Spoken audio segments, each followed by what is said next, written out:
Halo teman-teman, kembali lagi bersama saya di YouTube channelnya Riman Terwis.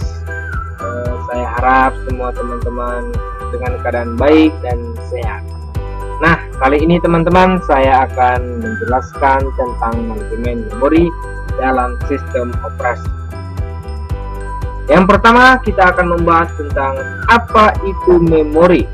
Nah, memori adalah pusat dari operasi pada sistem komputer modern, berfungsi sebagai tempat penyimpanan informasi yang harus diatur dan dijaga sebaik-baiknya. Memori adalah array besar dari word atau byte yang disebut dengan alamat. CPU mengambil instruksi dari memori berdasarkan nilai dari program counter. Cukup jelas ya teman-teman pengertian dari memori. Mari kita lanjut ke pembahasan lainnya. Nah, bagaimana dengan alamat? Memori dibangkitkan oleh program yang sedang berjalan. Nah, pengikatan alamat. Pengikatan alamat adalah cara instruksi dari data atau yang berada di disk sebagai file yang didapat dieksekusi, dipetakan ke dalam memori. Sebagaimana besar sistem memperbolehkan sebuah proses user untuk meletakkan di sembarang tempat dari memori fisik, sehingga meskipun alamat dari counter dimulai pada 00000 atau alamat pertama dari proses user tidak perlu harus dimulai dari 00000. Yang kedua, ada dynamic loading. Apa dynamic loading? Dynamic loading untuk memperoleh utilitas ruang memori dapat menggunakan dynamic loading. Dengan dynamic loading, sebuah rutin tidak disimpan di memori sampai dipanggil. Semua rutin disimpan pada disk dalam format reloctable load. Nah, kita lanjut ya. Di sini ada juga dynamic linking.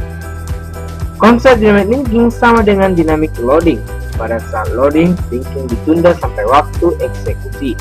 Terdapat kode kecil yang disebut dengan stop, digunakan untuk meletakkan rutin library di memori dengan tepat. Stop diisi dengan alamat rutin dan mengeksekusi rutin. Sistem operasi perlu memeriksa apakah rutin berada di alamat memori. Dynamic linking biasanya digunakan dengan sistem library seperti language soft library, Softine library. Tanpa fasilitas ini, semua program pada sistem perlu mempunyai kopi dari library language di dalam executable image. Kebutuhan ini menghabiskan baik ruang disk maupun memori utama. Overlay. Sebuah proses dapat lebih besar dari jumlah memori yang dialokasikan untuk proses. Teknik overlay biasanya digunakan untuk kasus ini. Teknik overlay biasanya digunakan untuk memungkinkan sebuah proses untuk mempunyai jumlah yang lebih besar dari memori fisik daripada alokasi memori yang diperuntukkan. Ide overlay adalah mempunyai di memori hanya instruksi dan data yang diperlukan pada satu waktu. Jika instruksi lain diperlukan, maka instruksi tersebut diletakkan di ruang memori menggantikan instruksi yang tidak digunakan lagi. Sebagai contoh, misalnya terdapat two pass assembler. Lanjut ya teman-teman. Nah, di sini kita masuk di manajemen memori. Tadi kita menjelaskan apa itu memori. Sekarang kita masuk ke pembahasan manajemen memori. Manajemen memori adalah suatu kegiatan untuk mengelola memori komputer. Proses ini menyediakan cara mengalokasikan memori untuk proses atas permintaan mereka, membebaskan untuk digunakan kembali ketika tidak lagi diperlukan, seperti menjaga alokasi ruang memori bagi proses. Instruksi ini menyebabkan penambahan muatan dari dan ke alamat memori tersebut. Cukup jelas ya teman-teman perbedaannya teman-teman, tapi ini sejalan dengan konsepnya. Ada beberapa macam jenis memori. Di antaranya ada memori kerja, yaitu ada ROM, ada RAM, ada cache memory.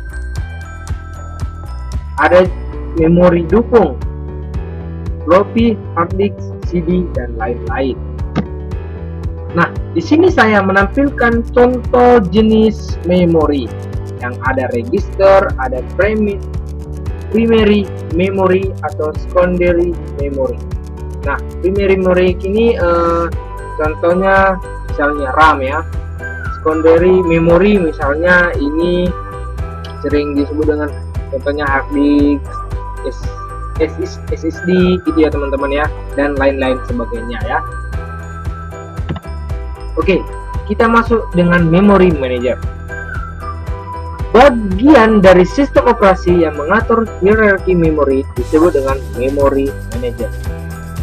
Memory manager digunakan untuk mencegah satu proses dari penulisan dan pembacaan oleh proses lain yang dialokasikan di primary memory. Yang kedua, mengatur sweeping antar memori utama dan disk ketika memori utama terlalu kecil untuk memegang semua proses.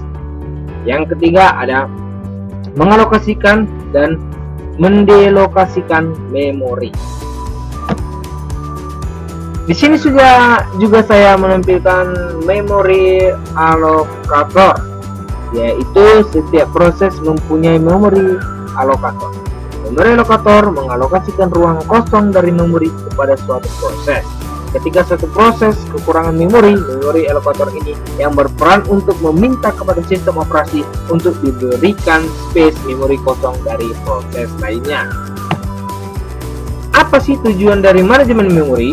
Yaitu meningkatkan utilitas CPU, data dan instruksi dapat diakses dengan cepat oleh CPU, efisiensi dalam pemakaian memori yang notabene mempunyai kapasitas terbatas. Baru di sini ada juga transfer dari ke memori utama dari CPU dapat lebih efisien. Ya teman-teman, itu adalah tujuan dari manajemen memori.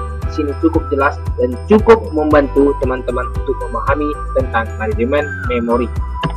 Oke. Ruang alamat logika dan fisik. Alamat yang dihasilkan oleh CPU berupa alamat logika, disebut juga alamat virtual. Alamat fisik adalah alamat memori yang sebenarnya. Ya teman-teman, alamat fisik adalah alamat memori yang sebenarnya. Pada saat program berada di CPU, program tersebut memiliki alamat logika, kemudian oleh memori manajemen unit memetakan menjadi alamat fisik yang akan disimpan di dalam memori. Memori manajemen unit adalah untuk mengubah alamat virtual atau alamat logik ke alamat fisik. Di sini saya ada menampilkan gambar ya teman-teman tentang ruang alamat logika dan fisik. Teman-teman bisa melihat. Oke, kita lanjut. Nah, alamat memori. Salah satu tugas dari memori manajemen untuk mengalokasikan dan mendialokasikan memori. Pertanyaannya teman-teman, jawab ya teman-teman ya. Bagaimana jika memori tidak lagi cukup untuk menampung semua proses yang dieksekusi? Nah, jawabannya apa teman-teman? Permasalahan ini dapat atau sering terjadi apabila kita mengalokasikan memori. Tentunya saja teman-teman, kita melakukan terlebih dahulu sweeping. Oke teman-teman, terima kasih. Mungkin hanya ini saja yang bisa saya sampaikan dengan materi manajemen memori. Jangan lupa teman-teman support saya selalu dengan dukung saya dengan subscribe, like, dan share kepada teman-teman lainnya agar saya lebih semangat lagi untuk menjelaskan berbagai macam atau di dunia IT. Terima kasih teman-teman. Thank you.